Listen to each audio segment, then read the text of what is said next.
Victor Wakwenda Bukassa, président de la Convention démocratique du parti, Parlement de l'UDPS Tshisekedi, et membre préséant du directoire du parti, qui doit gérer, représenter et engager l'UDPS pendant la transition, ça veut dire avant la tenue du congrès extraordinaire du parti, qui sera un congrès de clarification pour le leadership de l'UDPS Tshisekedi. Merci. Donc il est démissionné officiellement ou pas, il est déjà parti du parti et le poste appartient au parti. Sachez bien que ce poste prestigieux du premier vice-président de l'Assemblée nationale, ce poste a été occupé dans le temps, du temps de Mobutu, par notre père de la démocratie, le martyr du peuple. Nous avons cité Dr Etienne Tshisekedi Wamulumba, d'heureuse mémoire, a occupé ce fauteuil de premier vice-président de l'Assemblée nationale pendant plusieurs années. C'est le poste qui lui avait fait connaître à travers le monde. Et ce poste ne pouvait être occupé que par un digne fils de l'UDPS et pas un médiocre. Merci. Merci, président.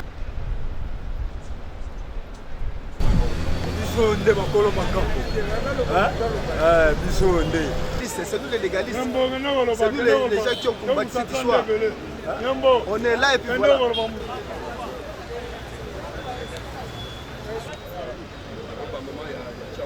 Démarche na biso ezali dépôt ya bamikanda oyo tosali na kati na directoire. Directoire oyo ezokambama na batu misatu. Tozali na ndeko président ya CDP ndeko Victor Wakwenda. Tozali na ndeko président ya CEP Jacquemain Chabani Luko. Tozali na ndeko secrétaire général Augustin Kabuya Chilumba. Alors batu misatu wana nde bazali kokamba parti na moment oyo mokonzi oyo azali kokamba parti azali empêché selon mobeko ya mboka. Alors statut na biso elobi il faut batu misatu wana bakamba parti.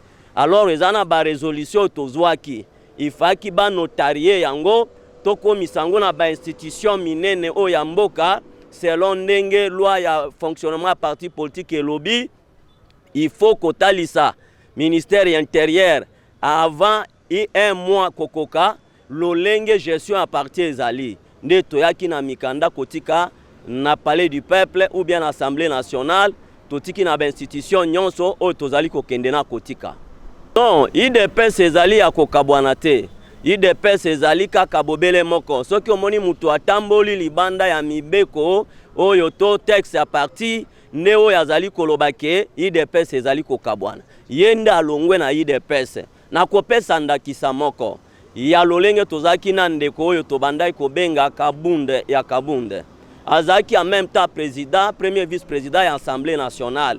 Mais lolenga se comportaki. Ezala na parti, ezala na kati ya baninga na ye na Assemblée nationale, ezala na peuple oyo azali ko représenter, ezaki sous dignité. Alors ba résolution ezwamaki, bachaki basuspendaki ye na fonction, pe baye kozwa décision na commission nationale de discipline na parti, ba exclure ye to ba révoquer ye na parti. Alors batu ya ndenge wana nde ozali koyoka bazali kokende na lokuta kolobake parti ezali kokabwana te parti ezali bobele na unification to na unité kokambama na directoire oyo ezali na préséance na ndeko Victor Wakwenda sikoyo ezali na bamosusu bazali kolinga bacha mbutu bazali ko exclure baninga kete yoko sala na ngai te na lingina sala ngai moko subasuma ya koloba bongo ezali ko uta wapi nde sika oyoki mwa mbilinga ezali ko monana mais na bosolo nazali ko ebisa oke eloko ekambaka mboka ezali mibeko eloko ekambaka société to eska batu bafandi ezali texte oya biso texte à parti ezali ko benga mana kombo ya statut elobi ke yanka ya empêchement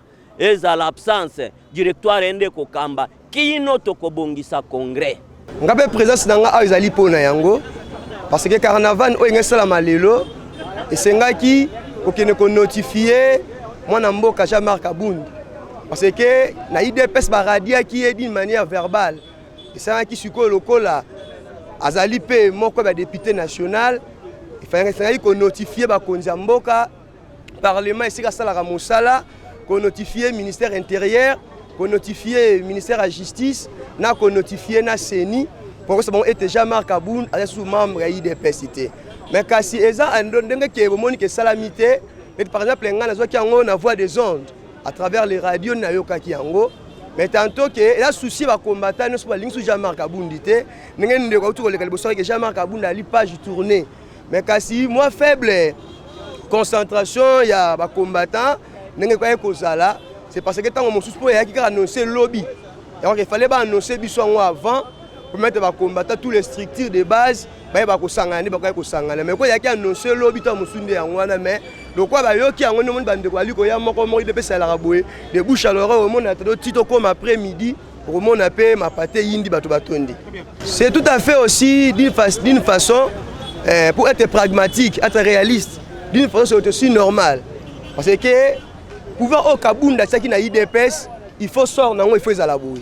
Parce que comment qui guerre à positionnement, maintenant maintenant groupe et comme Kabounda qui est bah oh c'est liba kota triomvera wana na no bazui possession ya siège na mobimbate na no basali remise reprisité donc rolo lokola makambo lokola ba faire courant tu les a gérer dans lokola na stay back pour no bazui pena commandement te et ba ko commandement ba on ba ko pesa ligne de conduite ne makambo kozonga ndenge po ba matine banda Kabounda qui est ça ne se fait pas parce que la direction partie etikali ko doit changer rythme ya ko gérer ni a moni moi kimia mais lingi ba ko kabwana no ba kabwana ndenge po continuer ya bango so kutu na minute la plus belle femme au monde c'est Félix Tshisekedi même ba opposa ba na posa ba ko sala nesko ba ngomba na moko ba na ya parti ba kolo bokonzi ba zo lo kabwana ndenge ni ba za obligé on a toujours unis mais avec les moments unité ko sala malako biso nde ba kolo makambo biso nde c'est nous les légalistes, c'est nous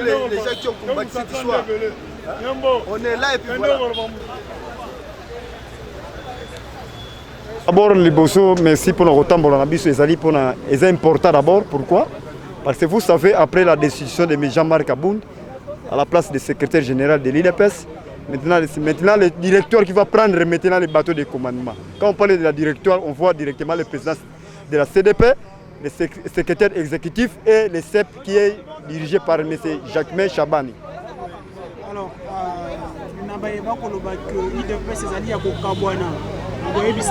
non, il dépasse ces au Kabonate, peut-être Bangonde Bayebi fonctionnement IDPS c'était un basolo babilo kowana.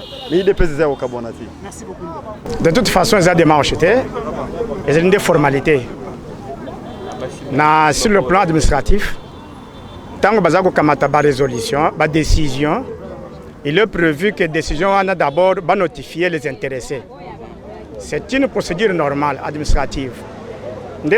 Avant de notifier moto oya zali concerné na ba décision to ba résolution, et c'est là qui ba résolution est comme authentique.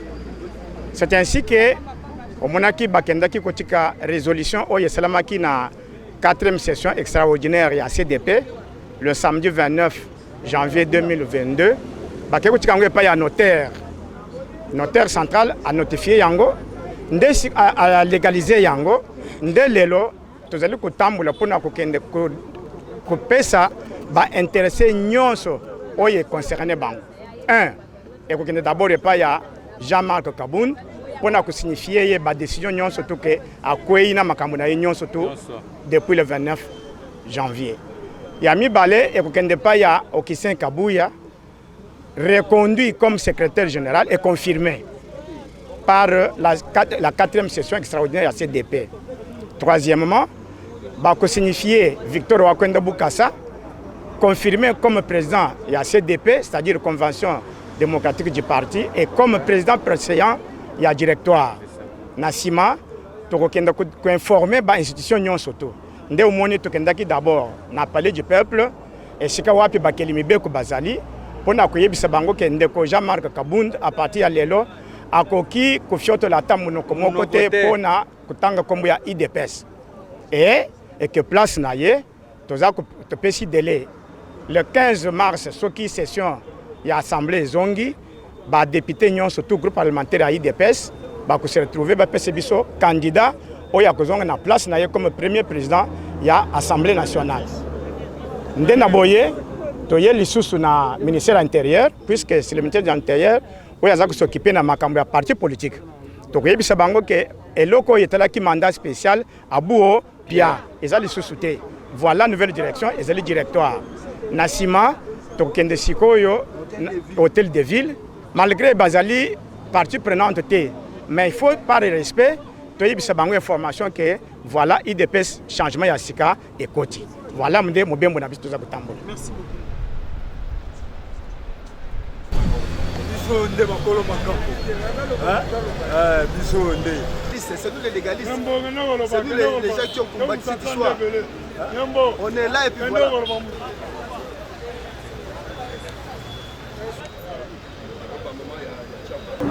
Problème na biso toyeli awa eye pona kotika lettre ya déchéance ya Jean-Marc Kabunda Kabund oyo azalaki secrétaire du parti oyo tolongoli na place yango toye topesa mukanda na biso ya destitution ya Jean-Marc Kabund na palais du peuple pona poste oyo bandoko occupé ya premier vice-président ya Assemblée nationale que place wana eza ya ye lisusu te po aza lisusu membre ya UDPS te yango toye lisusu awa na ministère ya intérieur ko déposer lisusu lettre tokende na cour de cassation tokende ko se présenter pe okende ko présenter président na biso ya CDP que ye mutu azokamba parti jusqu'à la nouvelle congrès oyo tokokota tokokende ti na gouvernement ya mboka mpona kodepose na bainstitution nyonso bayeba ke Jean-Marc Kabund toza na ye lisusu te na rentrée ya parlement ya le 15 mars oyo toza na candidat oyo biso tokobongisa na kati ya UDPS aokipe place wana mpo asala mosala ya parti po musala UDPS ezalaka mutu amilatisi te biso tolatisaka soki osali hors statut na biso tolongolaka kanzaka wana tobombi toluki nani azokoka na place wana. Démarche na biso ya mokolo ya lelo toyei liboso na palais du peuple mpona kolakisa bango mokanda oyo tozwaki epai ya notaire depuis le 29 janvier ntango tolongolaki Jean-Marc Kabunda na fonction na ye ya secrétaire général ya parti na biso IDPS. Il a fallu tozwa soubassement juridique oyo kopesa poids na mokanda wana nde ntango tozwaki yango epai ya notaire asignaki tolobi te il faut tobanda démarche ya koya nano na palais du peuple esika kani ye asiégeaka lokola député na fonction aza na yango ya premier vice-président ya Assemblée nationale na compte ya IDPS kobanda nanu koya kotikela président ya Assemblée nationale koyebisa eke mwana mboka Jean-Marc Kabund aza lisusu na IDPS te akoki mpe koassume fonction oyo te oyo azwaki yango kolandisama na nzela ya UDPS mpe kosolola na groupe parlementaire ya IDPS kotalisa bango intérêt nini oyo eza na kati ya mokanda oyo toyaki kodepose awa nde eloko touti kosala na IDPS na kati ya palais du peuple yango wana sikasika bomoni tozali en face ya palais du peuple esika kani VPM ministre intérieur oyo ye mpe azali na mokumba ya kotala kolandela baparti politique fonctionnement nango toye mpe kotikela ye mokanda mpona koyebisa eke voilà oyo elekaki le 29 janvier na IDPS lokola kani tolongolaki mwana mboka Jean-Marc Kabund na fonction na ye ya secrétaire général bango mpe il faut bayeba ke non Jean-Marc aza lisusu na IDPS te lelo IDPS ekokambama lisusu na secrétaire général Jean-Marc Kabund te et décision ya ai oyo batiaki wana oyo ebandaki koexiste te na statut na biso ya IDPS wana mpe esi kokweya Jean-Marc aza na biso elongo te nde toyei awa epai ya VPM kolongwa awa tokokende epai ya na hôtel de ville mpona kosignifie bango mpe lisusu ke Jean-Marc azali na biso elongo te lokola kani ye na ville kuna bango bazali vraiment te na kati na loboko likolo na biso na parti politique mais lokola bazali kokamba ville toyi kotalisa bango ke non na kati na ville na bino boyebi IDPS peut fonctionner na niveau ya Kinshasa et que Jean-Marc Kabound a faire partie lisusu na kati ya IDPS té. Voilà quand il va démarche na biso to sali koya côté ya bakonzi ononso kotalisa bango document o biso to uti kozwa si. Merci beaucoup. Biso nde makolo makambo. Biso nde. C'est nous les légalistes. C'est nous les gens qui ont combattu cette histoire. On est là et puis voilà.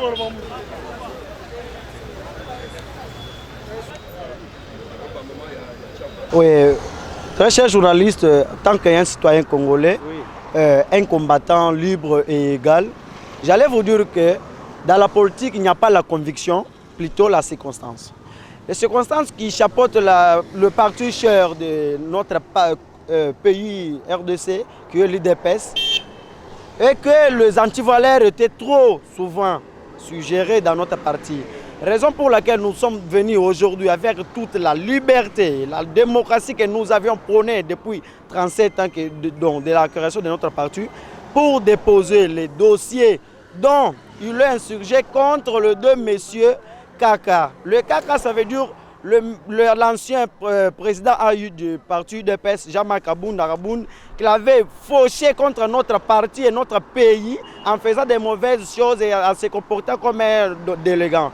Alors, raison pour laquelle vous avez tout suivi des explications de nos confrères, de nos combattants qui viennent de parler aussi ici, nous sommes venus déposer un document ici au palais du peuple et ainsi aussi au ministère de l'Intérieur pour qu'il signe et que Jean-Marc Kabound à partir d'aujourd'hui n'est pas ni membre de l'UDPS, ni président AU de l'UDPS. C'est ça notre marche que nous sommes en train de faire, de manière que demain, si le Jean-Marc Kabound soi-disant s'implique ou soit s'autorise à faire quelque chose dans notre parti, que l'État prenne garde de lui. C'est ça ce que j'allais vous dire, très chers journalistes.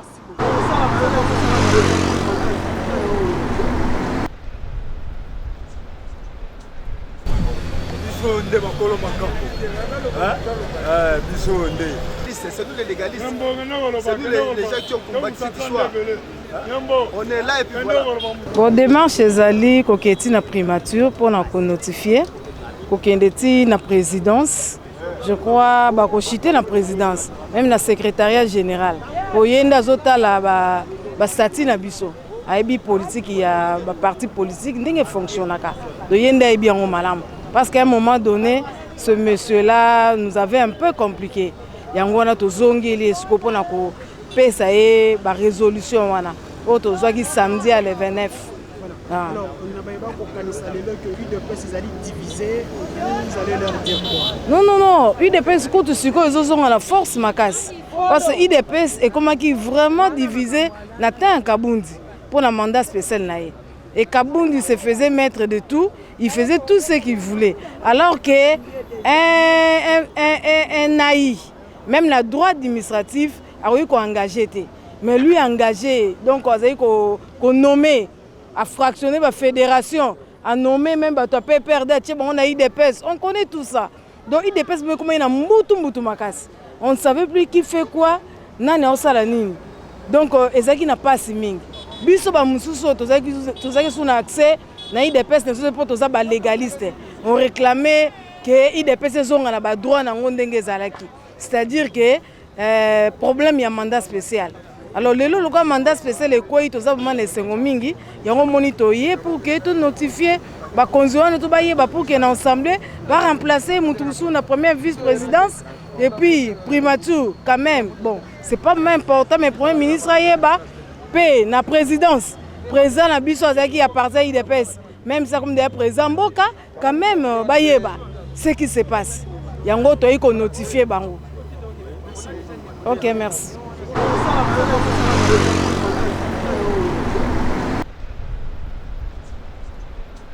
Oui, démarche na biso ezali na cadre ya légalité parce que IDPS ezali un parti politique.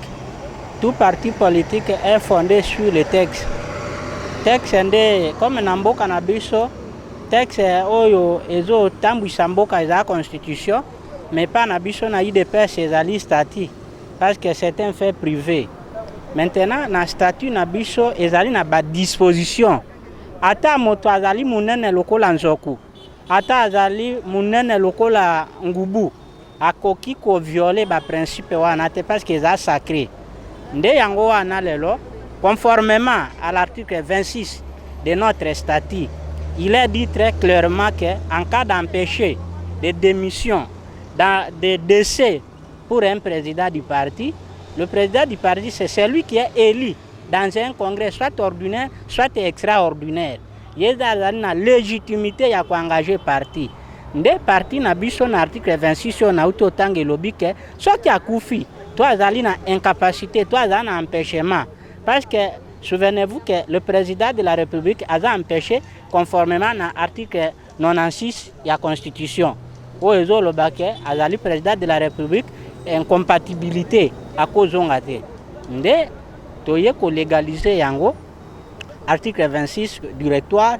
Le directoire est composé de la CEP, la CDP et le secrétariat général. Et dans le secrétariat général, il y avait un problème parce que l'ancien secrétaire général Jean-Marc Kabundu Akabun abanda qui comme mon akazali secrétaire général ya IDPS amichaki eloko moko o ezali na batex ya IDPS nde commission nationale de discipline et statua qui na kanaye bamona ki ke lokola refusa depuis longtemps kozonga na directoire et que il faut à la remplacer na preseya o yalandi Augustin Kabuya et décider zomaki ke il a engagé IDPS ressources balongoli d'abord na ba fonction o azwaki wana ba kwa ici ende balongoli officiellement na parti a engagé IDPS. Alors ba résolution wana ekende ki na notaire ba notarié yango tango bazongi sur directoire o ezali preseya ya directoire parce que loko wana il faut bato bayeba le directoire est composé de 3 organes mais na ba organe wana o yazali na préséance ezali CDP. CDP ezali Convention démocratique du parti qui est celui qui engage un animateur principal, c'est monsieur Victor Wankwenda Bukasa. Nde tozo tambola na démarche wana pona kokodisa ba document wana na ba extance na intérieur na hôtel de ville na assemblée nationale pona ko notifier et puis les concernés Kabundu et qu'on notifier M. Kabundu comme secrétaire général du parti. Voilà un peu où on a coquille Koyeb Sabino. Selon la procédure, selon Bisso IDPS Neto, il y a des combattants qui est commission de discipline et quota qui est sanctionné qui est sanction à qui a mérité qui pour acte à poser qui fait reprocher qui est à Makassi, il y a lourd vraiment. Il a mérité qui exclusion à parti. Tout le monde a exclusion alors après que ça la PV en principe PV il faut la légaliser. Après légalisation il y a PV et on a parti comme ça tozui yango ba responsable ya directoire bazui yango ba tindi yango na ba instance nyonso ya l'état quoi judiciaire comme civil ozomona quoi net na ministère intérieur ba tindi par exemple moko pour certifier bango que mututela bando occuper poste ya secrétaire général. Il y a eu des pestes, avant de combo, il y a eu des pestes, avant de décider de combat, il y a eu des pestes, il n'est plus. Il ne fait plus membre, il y a eu des pestes. Vous savez quoi? Batin yango par exemple dans la cour de cassation, batin yango dans la cour constitutionnelle, batin dans la parquet nyonso, batin dans la CENI, na CENI batin dans la ministère comme na yebi na lobi, na ba misusu na tangité. Vous savez quoi? So batin bango ba informer bango yango c'est fini terminé. Wana directeur et côté sikoyo. So le directeur est côté et comme il faut gérer parti na espace il y a 1 mois. Babengisi congrès ou bien conclave pour statuer sur vacances wana ozoma siko il est pesa au kabonate il est pesa au kabonate il est pesa premier biso ezarande biso base nde tolanda kamibe kwa ya statut ozomona base nde akambaka parti mais akambaka ba konzi te base nde akambaka parti akambaka ba konzi bato la confusion mingi nesika wana biso base to kambaka parti soko zo kamba parti mabe to moni ke yo za mabe yo ozo salisa ba intérêt o sala ba intérêt à parti te ozoma siko ya base akolinga yo te akolinga yo sa nini olongwa base nde alingaka bongo pe base nde akomisaka ala mamaka parti eza différent ba parti mosusu ba parti mosusu to mona o na Congo 800 partis politiques bango nyonso eza bango bakolo ba parti bazo conduire ba base na bango ya mike wana ozomona sikoya mais biso na UDPS bongo te biso na biso pyramide inversée hein eza kitoko mingi vraiment kozala combattant ya UDPS eza elengi combattant ya UDPS eza lokumu pona mboka pona obondela mboka et na ndenge tozongisi l'égalité mboka na biso pe ko changer boko remarquer yango ke mboka esa nini e ko changer pona nini tozala kina batu moko ba donc talaka lisangu be lidesu eloko boma yango eza na kati ya lidesu mais sikoyo to timbeli lidesu to sala ndeni ke eloko ezo bisango na kati to longoli yango sikoyo iko kuma ndenge nini ebota te to kozongo pepete yango wana donc retour ya l'égalité retour ya justice retour ya l'égalité et à égalité de chance ya kokota pe ya kozwa ozoma sikoya bato nyonso bazwa na ndenge ya geo politique tout le monde te so to lobite na lobela bisango biso za base to lobaka polele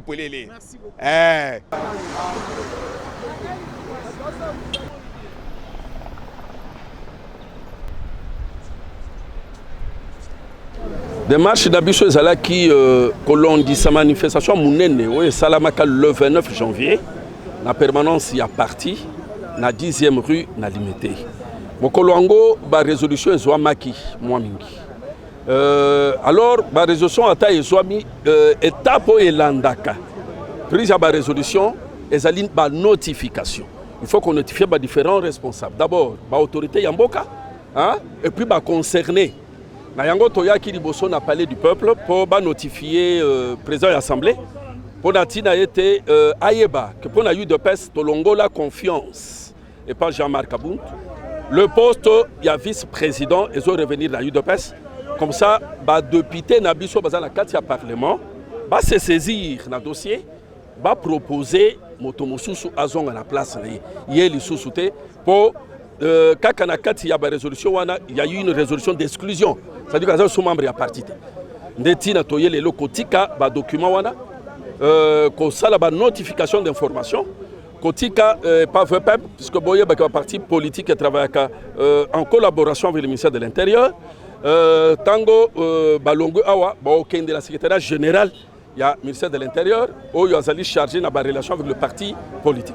Voilà un peu notre démarche pour base à la saisie ba yebeke pakala songolo pakala ba ki ko engager parti. Même si Kabouya a engagé parti comme membre du directoire. Et ça, je le dis avec force. S'il ne se met pas sur le chemin du directoire, il va le regretter. Nous allons le foutre dehors. Hein? Je le dis avec force. Donc nous avons accepté qu'il soit secrétaire général. Il connaît notre démarche. Nous avions, nous, opté pour un autre secrétaire général, mais la force des choses, nous sommes sur un terrain politique. Pour un temps, nous l'avons accepté. Il doit comprendre que le retour de Manifel, il doit accepter et c'est ça la réconciliation. S'il fait le contraire, il se trompe. Nous sommes assez forts. L'UDPS est plus forte que tout le monde. Bien, c'est vrai. Nous avons traversé un très long temps. Il y a division, ça on ne peut pas se le cacher. Maintenant, initiative, il y a CDP, la plus haute autorité a parti sur la CDP.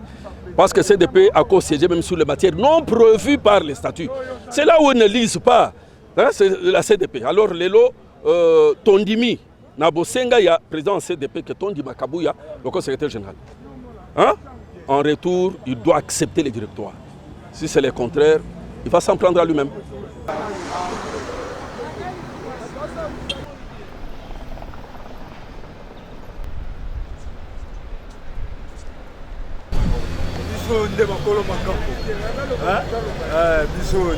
C'est nous les légalistes, c'est nous les gens qui ont combattu cette histoire. On est là et puis voilà.